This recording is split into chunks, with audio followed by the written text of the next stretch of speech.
Hey guys, RPM here. Hope you're doing well. Having a really great day. This video, I want to give you guys my thoughts and opinions and just a review of the new Jasminer X16Q.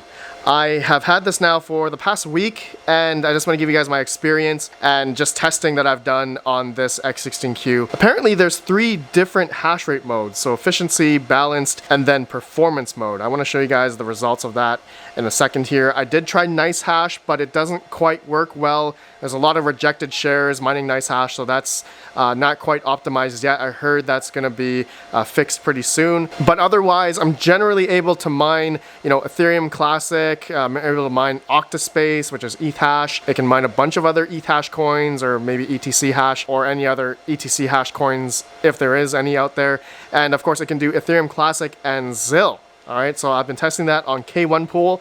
It's been working really good. I'll show you guys the results there in a second. But I want to just showcase the outside of this, okay? So I already did a live stream of unboxing this, and here's the box in question for anyone that's wondering. It was in a nice, really well packaged box here with very thick foam to protect the X16Q. In my case here, okay, I did have an issue. All right, when I was unboxing it, the Wi-Fi antenna was still attached. So there was a bit of bend damage here with the Wi-Fi, and I think that was just maybe with my unit specifically. I don't know, maybe it was maybe an open box already. Someone was just sending it, they just forgot to take this off. But hopefully, if Jasminer is watching this, make sure you guys take out the Wi-Fi antenna for future X16Q buyers. But yeah, mine was a little bit bent. I was able to bend it back. There was no problem. It's not attached to any control boards, so didn't damage any control board. But yeah, I was able to bend this back, no problem. But the Wi-Fi actually still does work, no problem.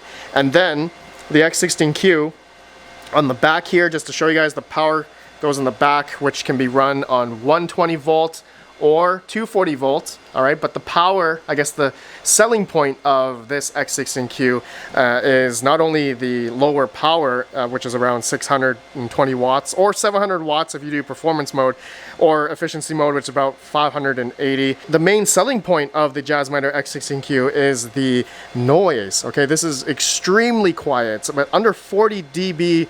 That's what the advertised dB level is, and you could probably hear in the background here, that's my other ASIC miners, not this. Okay, this is actually very quiet, and yeah, the air actually goes through the front. Okay, it goes through the hash boards here, which there's only one hash board, like one big hash board, and then 3 chips. We did do a live stream of taking this thing apart.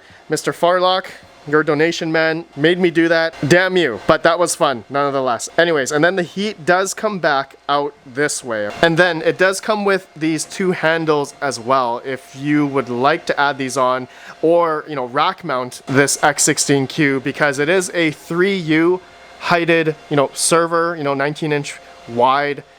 Can be rack mounted on a server rack, no problem. But I don't know if this is just in my case here. I got the handles, but it did not come with any screws to screw in the handles. So I don't know if that was a shipping error on Jasminer's part, but that's just something I want to note for you guys. So if you didn't get any screws, looks like you have to provide your own screws for that. So maybe they'll respond if they watched this video. But anyways, very typical ASIC miner, very reminiscent of the X4Qs about maybe half a year ago, maybe a year ago. You guys have seen those. And of course they have the X4 1U, which is 1U heighted. And yeah, very similar, except this is 3U. But that 1U was actually, since it was much smaller, the fans were much louder. So this X16Q is actually much quieter, which is great. So now I want to talk about the hash rates that I can achieve with this X16Q. And before I do that, thank you to jinglemining.com for shipping me this X16Q. It's very gracious of them. This is a really nice unit. And link down below if anyone wants to purchase one of these, helps out the channel. But I do have a bit of a reservation regarding the price of this, which is about $3,000 right now. I'll talk about that, as we go along in this video. But I wanted to show you guys the web GUI. Okay. So the web GUI is pretty simple. It's just like, logging into an ASIC miner. You get the IP from your router, or you can use advanced IP scanner, And yeah, you can see here, I'm on balance mode right now, so I'm getting the average about 1,951 mega hash. So pretty close to the advertised hash rate, and the power consumption I'm getting right now is 614 watts. All right, so this is the main dashboard here. As we scroll down, you can see some more stats of the fan. You can see my pools, you can see, accepted shares, rejected, and you can see temperatures of the ASIC chips as well here, okay, and frequency, number of ASICs here, okay, and there's only one board. But now, if we go to the top here, okay, you can go to miner, Ethernet, WLAN for Wi-Fi if you want to set your Wi-Fi or admin to change your password. If we go to miner, this is where you enter in your mining pool, your worker name, and password. So very similar to other ASIC miners. But the big thing here, okay, when you scroll down to the bottom, go to advanced, there's pool protocol, there's Getwork and Stratum v1. I did try Stratum v1 on K1 pool, and I was only getting like 1,000 mega hash. But when I changed to Getwork, then I'm able to get 1950 mega hash. So I heard that Getwork is potentially made for solo mining, and then pool mining is for Stratum, or maybe the other way around. I guess it depends on the mining pool, but in most cases I've tested, Getwork seems to be the one that works most of the time. And yeah, I tried Nicehash, and Nicehash doesn't quite work well right now. Apparently that'll be fixed soon. Now, if we go to coin select, there is ETH, ETC, and ZIL. So Octaspace does work on ETH, which I believe is a DAG size of lower than 1 right now, and then there's Ethereum Classic, of course, that works, no problem. I did test solo mining on 2 miners, thanking Mr. Sadie sometimes for winning the hash rate, and actually we're gonna do another 24-hour hash rate giveaway in this video right now. So just simply comment down below what you think of the Jasminer X16Q, and yeah, I'll pick a random winner in about 24 hours, and then you'll just have to email me your Ethereum Classic or whatever ETH hash or ETC hash or ETC ZIL coin you want to mine on this X16Q if you win, of course. So just comment down below anything, your thoughts regarding the X16Q. I will pin your comment once you win, and I'll reply, and then you'll just have to email me your address, and I will mine for it for about 24 hours. All right, so good luck, good luck. So going along, I'm actually mining ETC ZIL right now, and it's working on K1 pool. I will show you here. Okay, so I'm getting about 1.98 gigahash. It's at the pool side. This does fluctuate, every now and then, but it does show up no problem, and it's able to also do the ZIL round as well. You can see here X16Q zilliqa, okay, and it says 1.94 for Ethereum Classic, 1.65 gigahash for the ZIL round. All right, the ZIL round does fluctuate because it's only running for about less than a minute, maybe less than 2 minutes. All right, so that's why it may show a little bit less hash rate here, but it does seem to do dual mining of ETC and ZIL. So here's a pretty cool benefit regarding this X16Q. It does efficiency mode, which I'll show you my numbers here, and also the power consumption. Then I'm on balance mode, which I just showed you guys, which is normal, what they advertise. And then I did performance mode.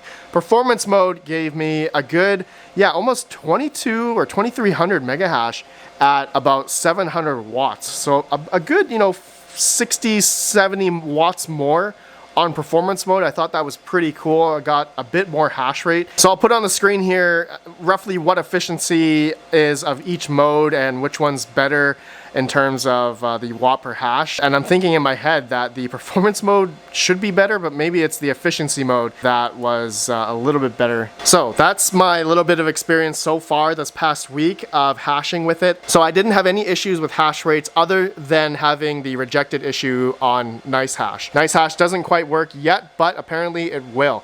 Now, I want to talk about just some, food for thoughts regarding for anyone deciding to buy this, okay? So my first initial thought right now, well, as of now, okay, so if you were to purchase one of these on jinglemining.com, it's $3,000. And considering that it does have 8 gigabytes of VRAM, all right, it does have the ability to mine a lot of different ETH hash or ETC hash coins, and the DAG size for ETC right now is 3.359. All right, so if the Jasminer X16Q has 8 gigabytes, that will then, that will then make us be able to mine up until 2038, okay? And I'm sure that's probably the same with a bunch of other ETH hash coins. You can go to the MinerStat DAG size calculator to check that out. So I don't have any worry there. My worry right now is regarding the price of this and the efficiency against other ASIC miners out there, okay? So I do have a sheet here. All right, I'll just put it on the screen here just so you guys can see it better. So what I'm just thinking here, okay, the price per mega hash, okay, dollar per mega hash, regarding the E9 Pro, okay, this is probably one of the more popular ASIC miners along with the X16Q, but you can see the price of the E9 Pro roughly right now is around $2,400 or $2,500, and then the X16Q is $3,000. But with the E9 Pro, which in my case, I can get 4,000 mega hash off a 3D680 mega hash version on 2 miners. I know this one only does have 7 gigabytes of VRAM, and there is, you know, limitation on mining on certain pools, such as like Nicehash, and also it can't mine Octaspace as of this moment. Also, the E9 Pro cannot dual mine etc ZIL. So the X16Q one-ups the E9 Pro for that regard. But in terms of raw hash rate, raw power, the E9 Pro is pretty much double the hash rate than the X16Q. But the price is not double than the X16Q. The price of an E9 Pro is 24, 20, you know, depending where you can buy it. I've seen as low as 2,000. But just looking at the dollar per mega hash, you can see it's about 60 to 65 cents versus the X16Q, which is $1.54 per mega hash. So depending on your electrical costs, it's going to take you much longer to pay off the Jasminer X16Q. But if you have much higher electric, all right, and doing the math here, okay, looking at the efficiency of the X16Q, X16P and Q actually, these units are very efficient compared to the E9 Pros. Okay, all the Jasminers actually are extremely efficient against the E9 Pro. So on my 2 miners E9 Pro, which I can get 4 gigahash on, I'm getting 0.55 watt per hash. Okay, but the Jasminer X16P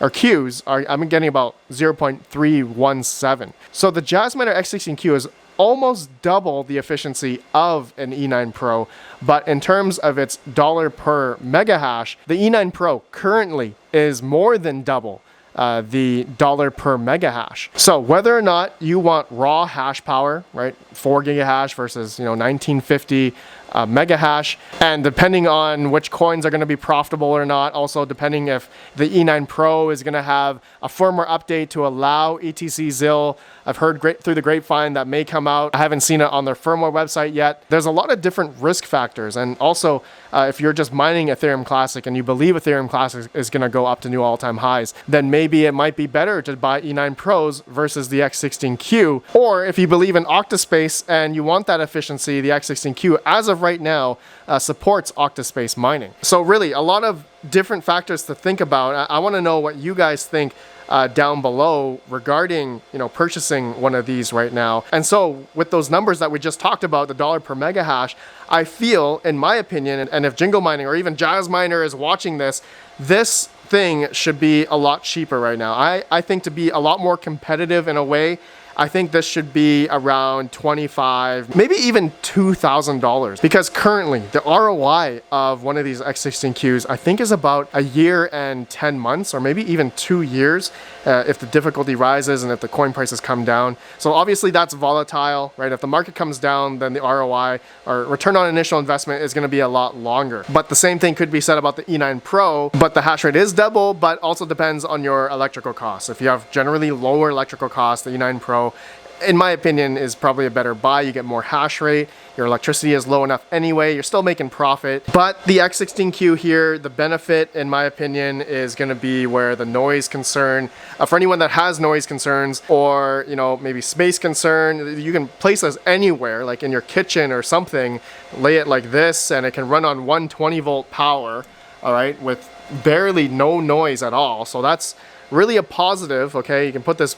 basically anywhere, and the fact as of right now it can mine Octaspace, a bunch of other profitable coins at this moment. So if you think spending $3,000 right now is a good buy for you, then I would just take a look at all the different options out there, the risk factors, and depending on if you believe the coins that you're mining are going to price appreciate, if you're hodling or if you're just selling every day. There's many different strategies out there, but ultimately I believe this is a bit too expensive right now, as we are in kind of this lower time. So I think this should be a lot lower in price, in my opinion. Okay guys, that's it for my review here of the Jasminer X16Q.